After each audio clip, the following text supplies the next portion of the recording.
நம்ம Indian president Draupadi Murmu அவர்கள் இன்னைக்கு சபரிமலைக்கு சாமி தரிசனம் செய்யறதுக்காக போயிருந்தாங்க. சாமி தரிசனம் செய்யறதுக்காக அவங்க கேரளாவுக்கு ஒரு சாப்பர்ல பயணிச்சாங்க.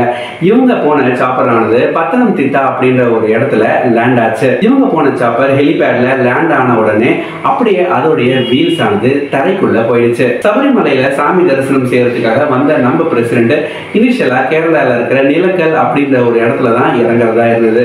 ஆனா அங்க நல்ல மழை பெஞ்சிட்டு இருக்கிறதுனால ஐஎம்டி வந்து ஒரு ஆரஞ்சு அலர்ட்டை கொடுத்திருந்தாங்க. இதனால இவங்க நிலக்கல்ல இறங்காம பட்டணம்திட்டால இறங்கலாம் அப்படின்னு சொல்லி பிளான் பண்ணியிருந்தாங்க.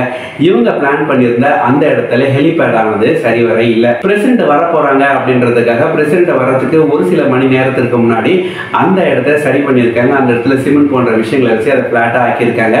பட் சாப்பர் வந்து இறங்கின உடனே அந்த வெயிட்டுக்கு அந்த சாப்பர் ஆனது அப்படியே மண்ணுக்குள்ள போயிடுச்சு. இப்படி மண்ணுக்குள்ள மாட்டின இந்த சாப்பரை அங்க இருந்த கிரவுண்ட் அபிஷியல்ஸ் கையில தள்ளி எப்படி நம்ம ஒரு கார் நின்று போனா தள்ளுவோமோ அதே மாதிரி தள்ளி இந்த சாப்பரை அவங்க வெளியில நகர்த்தி கொண்டு வந்திருக்காங்க. மீன்வைல் நம்ம பிரசிடென்ட் அவர்கள் பம்பைக்கு கார்ல போய் அதுக்கப்புறம் அவர் சாமி தரிசனம் செஞ்சிருக்காரு. இது ஒரு செக்யூரிட்டி லேப்ஸா அப்படின்னு கேட்டா ஆமா தான் சொல்லலாம். ஏன்னா பிரசிடென்டோட சாப்பர் மண்ணுக்குள்ளதான் இறங்கிச்சு. அதை கொஞ்சம் பேலன்ஸ் தேடி விழுந்திருந்தா பெரும் விபத்தானது ஏற்பட்டிருக்கும்.